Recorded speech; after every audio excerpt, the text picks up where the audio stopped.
رسول اکرم صلی اللہ علیہ وسلم نے خود فرمایا لا یؤمن عبد، کوئی بندہ مومن ہو ہی نہیں سکتا، یعنی اس کا ایمان ہی نہیں، حتی اکون احب الیہ، یہاں تک کہ میں اس کو سب سے زیادہ محبوب نہ ہو جاؤں، من اہلہ ومالہ والناس اجمعین، اس کے اہل و عیال سے بڑھ کر، اس کے مال سے بڑھ کر، اور تمام انسانوں سے بڑھ کر۔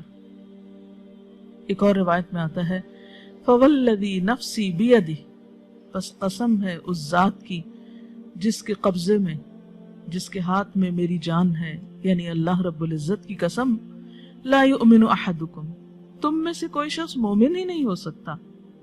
قسم کھا کے آپ یہ بات فرما رہے ہیں، کب تک مومن نہیں ہو سکتا؟ حتی اکون احب الیہ، یہاں تک کہ میں اس کو سب سے بڑھ کر محبوب نہ ہو جاؤں، من والدہ وولدہ والناس اجمعین، اس کے والدین سے بڑھ کر، اس کی اولاد سے بڑھ کر، اور تمام انسانوں سے بڑھ کر۔ ان دونوں روایات کو سامنے رکھا جائے تو پتہ یہ چلتا ہے کہ اللہ کے رسول صلی اللہ علیہ وسلم سے ہمیں صرف محبت ہی نہیں کرنا، بلکہ سب سے بڑھ کر محبت کرنی، سب سے زیادہ محبت کرنی۔ ویسے تو ایمان کا تقاضا کیا ہے کہ سب سے زیادہ محبت اللہ سبحانہ وتعالیٰ سے کی جائے، والذین آمنوا اشد حبا للہ، اور انسانوں میں اور انبیاء میں سب سے بڑھ کر محبت اللہ کے رسول صلی اللہ علیہ وسلم سے کرنا ایمان کا حصہ ہے۔ اور پھر یہ کہ یہ محبت جسے نصیب ہو جائے اسے پھر ایمان کی مٹھاس کا پتہ چلتا ہے، اسے ایمان کی حلاوت، ایمان کی چاشنی اور دل کی ایک خاص ٹھنڈک نصیب ہوتی ہے، اس کے اندر ایک خاص قسم کی خوشی اور سکون آ جاتا ہے، کیونکہ محبت انسان کو خوشی بھی دیتی ہے۔ لیکن کسی بھی چیز کی محبت اس کو پہچانے بغیر، اس کو جانے بغیر نہیں ہوتی۔ آپ کسی ان نون چیز سے محبت نہیں کر سکتے جس کے بارے میں آپ کچھ جانتے نہ ہو، لہذا پھر محبت کیا تقاضا کرتی ہے کہ آپ کی پہچان حاصل کی جائے، آپ کی خوبیوں کا ہمیں علم ہو، آپ کی شخصیت کا تعارف ہو، آپ کی خیر اور بھلائی کے بارے میں ہمیں معلوم ہو۔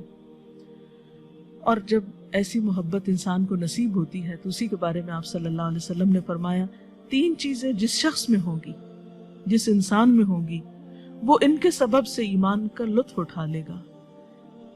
ایک وہ شخص جس کے نزدیک اللہ اور اس کا رسول سب چیزوں سے زیادہ محبوب ہوں۔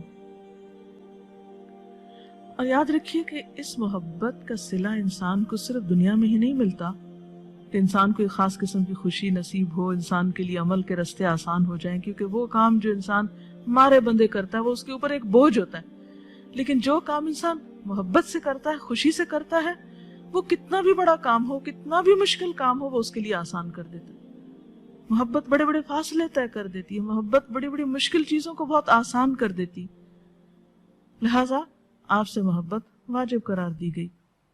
زندگی میں انسان پر بہت سی مشکلات اور بہت سی تکلیفیں آتی رہتی، ایسے میں بعض اوقات انسان ڈپریشن کا شکار ہو جاتا ہے، اسے یہ نہیں پتہ چلتا کہ اب وہ کیا کرے، لیکن اس کا حل نبی صلی اللہ علیہ وسلم نے ہمیں بتایا ہے۔ حضرت اسماء بنت امیس کہتی ہیں کہ مجھ سے رسول اللہ صلی اللہ علیہ وسلم نے فرمایا، کیا میں تمہیں ایسے کلمات بتاؤں کہ جن کو پڑھنے سے غم اور پریشانی دور ہو جاتی ہے، اور وہ ہے اللہ اللہ ربی لا اشرک بہ شیئا، اللہ اللہ ہی میرا رب ہے، میں اس کے ساتھ کسی کو شریک نہیں کرتا۔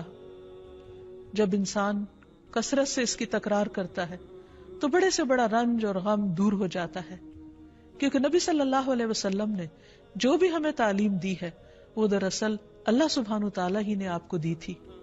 کوئی بھی کام کرنے سے پہلے ہمیں یہ دیکھنا چاہیے کہ کیا نبی صلی اللہ علیہ وسلم نے کیا۔ کوئی مجھے بتا دے کہ کیا نبی صلی اللہ علیہ وسلم نے 12 ربیع الاول منایا تھا؟ کوئی کہے کہ ہاں انہوں نے منایا تھا۔ ایک بھی روایت نہیں کہ آپ نے کبھی یہ کہا ہو کہ 12 ربیع الاول میری برتھ ڈے ہے، لہٰذا تم سب آج کے دن مجھے زیادہ یاد کرو، درود آج زیادہ پڑھو۔ تو جو کام آپ نے نہیں کیا وہ ہم کیوں کرنا شروع ہو گئے؟ اللہ سبحانہ و تعالیٰ نے تو ہر اذان میں آپ کا نام رکھ دیا، ہر نماز کے اندر ہم ان پر سلام اور درود بھیجتے ہیں، ویسے یاد رہے کہ نہ رہے. التحیات للہ والصلوات والطیبات، اور اس کے بعد درود شریف، السلام علیکہ ایھا النبی ورحمۃ اللہ وبرکاتہ، السلام علینا وعلی عباد اللہ الصالحین. تب آپ دیکھیے کہ ہم ہر روز ہر نماز میں نبی صلی اللہ علیہ وسلم پر سلام بھیجتے ہیں. صحابہ کرام نے کہیں مجلس جما کے سلام نہیں بھیجا، ہر روز سلام بھیجا. پھر درود شریف کے بعد نماز نہیں ہوتی، آخر میں ہم پورا درود ابراہیمی پڑھتے ہیں، پھر اس کے بعد دعا مانگتے ہیں. تو جب ہمیں اتنا اللہ نے روزانہ موقع دیا ہے تو پھر ایک خاص دن کیوں مقرر کیا ہمیں؟ اس کا نقصان پتہ کیا ہوتا ہے؟ پھر ہم بس اسی خاص دن میں ان کو یاد کر کے باقی نمازوں بھی نہیں پڑھتے. آپ کے دن ہم نماز پڑھتے، ٹھیک ہے نماز پڑھتے ہیں، آپ روزانہ درود شریف پڑھ لیجیے. کیا اپنے پیاروں کو صرف سال میں ایک دن یاد کرنا چاہیے؟ Mother day, father day, teacher day, فلاں ڈے، یہ ان لوگوں کے لیے ہے کہ جو انسانوں کے حقوق دینا نہیں جانتے. جو روز اپنی ماں کا خیال رکھے ان کو مدر ڈے بنانے کی کیا ضرورت پڑی؟ تو یہ دنوں کا یاد رکھنا، اور پھر اس کے اوپر اگر کسی کو برتھ ڈے کی مبارک دینا بھول گئے تو الگ مصیبت. ہسبینڈ کے ساتھ ناراض ہیں، آپ کو تو یاد ہی نہیں کہ میری برتھ ڈے تھی. اچھا ہے نہیں یاد، ان کو پتہ نہیں چلے گا ہم کتنے بڑے ہوئے. آپ نبی صلی اللہ علیہ وسلم کے بارے میں سارا سال پڑھیے، سارا سال ان کا ذکر کیجیے، سارا سال ان کے بارے میں جانیے، ان کی سنتوں پر عمل کیجیے. کوئی ایک خاص دن منانا درست نہیں ہوتا.